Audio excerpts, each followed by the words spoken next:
Everyone, my name is Zeba Akhtar, chemistry faculty of motion education, आपकी mentor और दोस्त। आज मैं आपके लिए लेकर आई हूँ NSO PYQs। तो फटाफट से स्टार्ट कर लेते हैं आज की हमारी वीडियो। आज मैं आपको नेशनल साइंस ओलंपियाड के PYQ सॉल्व करवाने वाली हूँ क्लास 6, 7 और 8 के लिए। तो चलिए स्टार्ट करते हैं। बट स्टार्ट करने से पहले आपको एक बहुत इंपॉर्टेंट काम करना है। वो क्या है कि आपको चैनल को सब्सक्राइब कर लेना है और बेल आइकन को प्रेस करना है ताकि ये वीडियो सबसे पहले आप तक पहुँचे।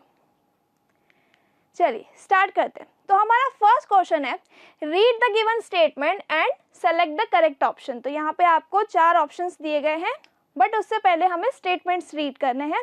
स्टेटमेंट 1 क्या कहता है? Cotton is preferred fabric for to wearing in summers, यानी कि कॉटन एक बहुत अच्छा फैब्रिक है जो कि हम समर सीजन में पहन सकते हैं। बिल्कुल सही बात है, क्योंकि कॉटन काफ़ी कंफर्टेबल होता है समर सीजन के लिए। स्टेटमेंट 2 कहता है कि it has a good absorbency, यानी कि ये पानी को बहुत अच्छा एब्जॉर्ब करता है, स्वेट को बहुत अच्छा एब्जॉर्ब करता है। And allow air to pass through it, और एयर को अपने अंदर से पास होने देता है, यानी कि आपको इसमें गर्मी बिल्कुल नहीं लगेगी, कंफर्टेबल रहेगा आपको समर सीजन में।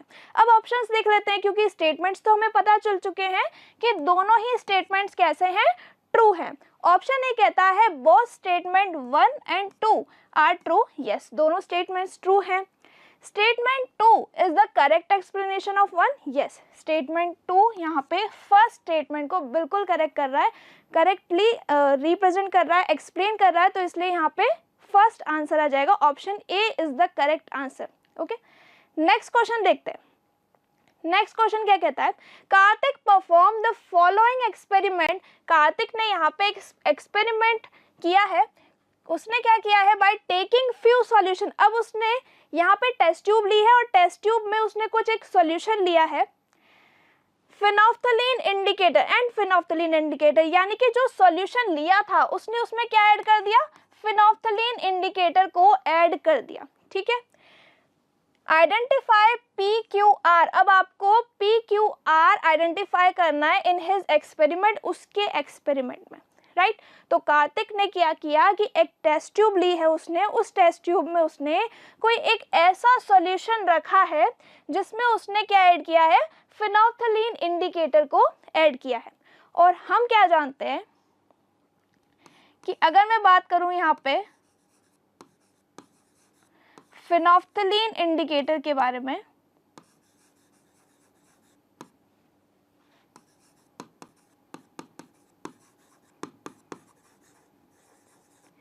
तो जैसे ही आप फिनोफ्थलीन इंडिकेटर को बेस में ऐड करते हो तो उसका कलर कैसा शो होता है? आपको पिंक कलर शो होता है, राइट।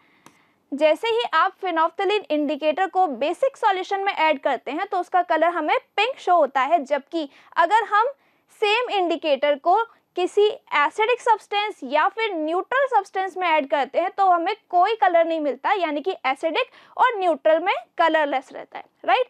तो यानी कि सबसे पहले हमें ये देखना है कि कलर हमें पिंक मिल रहा है या फिर नहीं। तो यहाँ पे आपको देखिए लिखा हुआ है यहाँ पे कि पिंक सॉल्यूशन आपको मिल रहा है। दैट मीन्स कि जो P है, P क्या है हमारे पास? बेस है, राइट।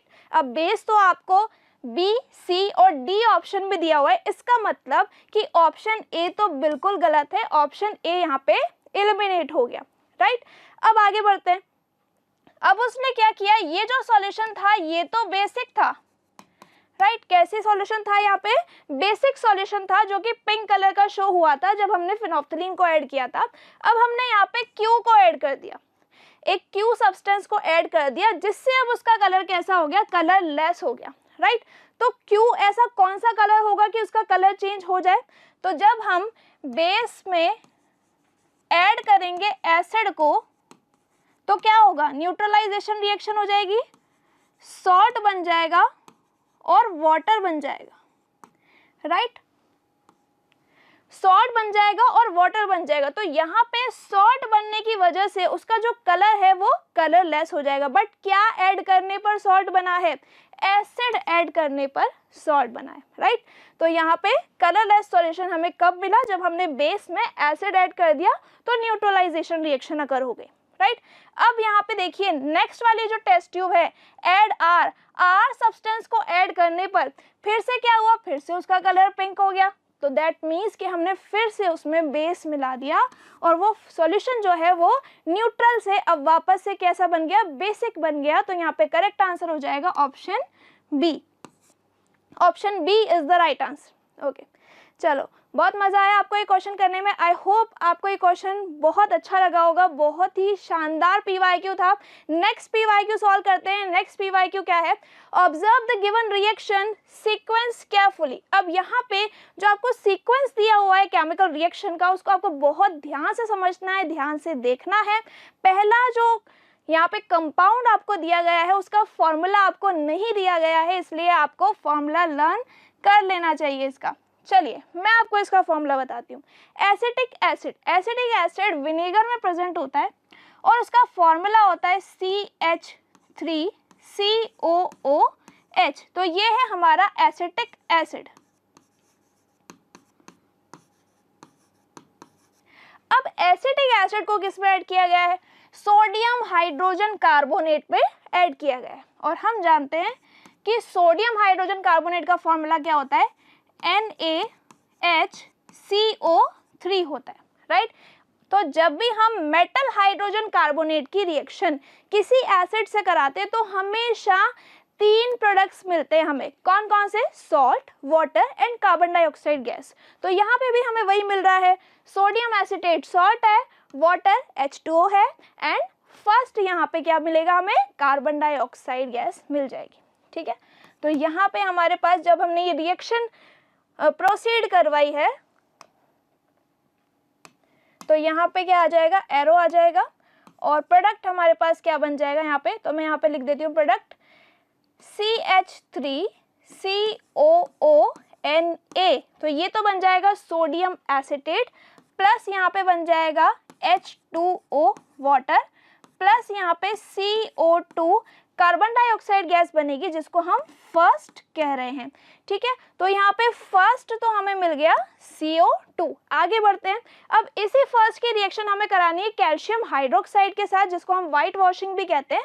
तो फर्स्ट यानी कि CO2 की रिएक्शन जब मैं कराऊंगी किसके साथ, CaOH होल ट्वाइस के साथ यानी कि कैल्शियम हाइड्रोक्साइड के साथ जब मैं इसकी रिएक्शन कराऊंगी तो यहाँ पे बनेगा CaCO3 का मिल्की सॉल्यूशन, राइट। कैसा सॉल्यूशन बन जाएगा, ये मिल्की सॉल्यूशन बन जाएगा। तो यहाँ पे जो सेकंड है वो क्या है, कैल्शियम कार्बोनेट है। तो बस हमारा आंसर आ गया option C. Option C is the right answer. चलिए नेक्स्ट पीवाईक्यू की तरफ चलते हैं। नेक्स्ट पीवाईक्यू क्या है, एक्स इज अ थर्मोप्लास्टिक। अब यहाँ पे आपको कुछ फाइबर्स दिए हुए हैं या फिर हम कह सकते हैं प्लास्टिक्स दिए हुए हैं। तो इन प्लास्टिक्स में से हमें बताना है कि एक्स कौन सा प्लास्टिक है। ठीक है, एक्स के बारे में यहाँ पे इंफॉर्मेशन हमें दी गई है। एक्स इज अ थर्मोप्लास्टिक, ये एक थर्मोप्लास्टिक है यानी कि ये इजीली मोल्ड में आप ऐड कर सकते हो और इसको कन्वर्ट कर सकते हो डिजायर्ड शेप में। It does not allow electricity, ये इलेक्ट्रिसिटी को अलाउ नहीं करता क्योंकि जो प्लास्टिक होता है वो इंसुलेटर होता है, right. To pass through it, it is use to make covering around the electric wire. अब यहाँ पे आपको हिंट दिया जा रहा है कि इस प्लास्टिक का यूज करके हम वायर्स की जो कवरिंग होती है उसको बनाते हैं। फ्लो टाइप्स में आप यूज कर सकते हो, होस पाइप्स में यूज कर सकते हो और रेन कोट्स बनाने में भी आप इसका यूज कर सकते हो। तो ऑप्शंस आपको दिए गए हैं bakelite, polyvinyl chloride, nylon and melamine. तो यहाँ पे करेक्ट आंसर हो जाएगा पॉलीविनाइल क्लोराइड यानी कि PVC, जो कि एक थर्मोप्लास्टिक का एग्जाम्पल है।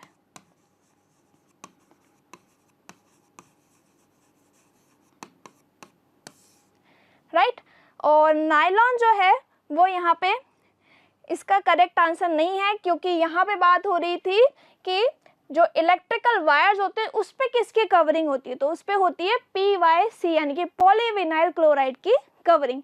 बेकेलाइट और मेलामाइन जो है ये थर्मोसेटिंग प्लास्टिक से, राइट। तो यहाँ पे करेक्ट आंसर हो जाएगा ऑप्शन बी। चलो नेक्स्ट क्वेश्चन करते हैं। नेक्स्ट क्वेश्चन क्या कहता है, read the following statements carefully and identify X Y Z. आपको तीनों सेंटेंसेस को बहुत ध्यान से पढ़ना है और एक्स वाई जेड को आइडेंटिफाई करना है। एक्स क्या है, x is stored under kerosene. देखो यहाँ पे उसने कितनी अच्छी इंफॉर्मेशन दी है कि एक्स सब्सटेंस जो है आप उसको केरोसिन में स्टोर कर सकते हो। अब एक्स यहाँ पे क्या क्या दिया हुआ है, सोडियम, यहाँ पे भी सोडियम दिया हुआ है, कॉपर और जिंक दिया हुआ है, ठीक है। Y क्या कहता है, Y catches fire on expose to air, यानी कि Y को जैसे ही आप एयर के कांटेक्ट में लाओगे तो वो फायर कैच कर लेगा and is stored under water, और इसको पानी में स्टोर करके आप रख सकते हो। Z does not react with cold water और हॉट वाटर, यानी कि Z एक ऐसा एलिमेंट है जो कि ना तो ठंडे पानी के साथ रिएक्शन करता है और ना ही गर्म पानी के साथ रिएक्शन करता है, और क्या करता है, बट रिएक्ट विद स्टीम, लेकिन वो स्टीम के साथ जरूर रिएक्शन करता है, ठीक है। तो अब यहाँ पे आपसे पूछा गया है कि एक्स वाई और जेड बताओ, ठीक है। एक्स की प्रॉपर्टी है कि आप उसको केरोसिन में तो स्टोर कर सकते हो लेकिन पानी में स्टोर नहीं कर सकते। दैट मीन्स कि एक्स सब्सटेंस जो है वो हाईली रिएक्टिव है, और हाईली रिएक्टिव एलिमेंट यहाँ पे हमें कौन सा दिया हुआ है, sodium, and its symbol is Na। so यहाँ पे Na हमें ऑप्शन ए और ऑप्शन बी में दिया हुआ है। दैट मीन्स कि ऑप्शन सी और ऑप्शन डी तो ऐसे ही एलिमिनेट हो गया, राइट। अब हम देखते हैं सेकंड प्रॉपर्टी, सेकंड जो एलिमेंट है उसकी क्या प्रॉपर्टी है, Y catches fire on exposure on exposed to air and is stored in water, और उसको पानी में स्टोर करके रखा जाता है। अब अगर पानी में स्टोर करके रखा जाता है तो वो मेटल तो हो नहीं सकता, क्योंकि अगर वो हाईली रिएक्टिव मेटल होता तो फिर वो पानी के साथ रिएक्शन कर जाता। लेकिन यहाँ पे हमें नॉन मेटल यूज करना है, एक ऐसा नॉन मेटल जो कि हाईली रिएक्टिव हो और जिसको हम स्टोर करके रख सकते हो वाटर में, व्हाइट फॉस्फोरस। तो यहाँ पे Y क्या हो जाएगा, व्हाइट फॉस्फोरस, और इसका सिंबल है P, राइट। तो यहाँ पे हमें P कहाँ पे मिल रहा है, ऑप्शन बी में मिल रहा है, राइट। ऑप्शन ए में यहाँ पे हमें मैग्नीशियम मिल रहा है, और मैग्नीशियम मेटल है ना कि नॉन मेटल। लास्ट यहाँ पे हमें दिया हुआ है Z does not react with cold और हॉट वाटर, यानी कि Z एक ऐसा एलिमेंट है जो ना तो ठंडे पानी के साथ रिएक्शन करता है और ना ही गर्म पानी के साथ रिएक्शन करता है, बट वो स्टीम के साथ रिएक्शन कर जाता है। तो हमें उस मेटल का नाम बताना है, तो उस मेटल का नाम है आयरन, यानी कि जो Fe है वो रिएक्ट कर जाता है H2O स्टीम के साथ, और स्टीम के साथ रिएक्शन करके वो क्या बनाता है, Fe3O4 प्लस हाइड्रोजन गैस। तो देखा हमने कितने अच्छे से इतने सारे PYQs को सॉल्व किया, बहुत डिटेल में हमने सारे क्वेश्चंस को समझा। और अगर आप चाहते हैं कि मैं इसी तरीके से और भी PYQs लेकर आती रहूं तो फटाफट से कमेंट कीजिए, और सबसे पहले चैनल को सब्सक्राइब कर लीजिए, बेल आइकन को प्रेस कर लीजिए और वीडियो को ज़्यादा से ज़्यादा शेयर कीजिए। Thank you.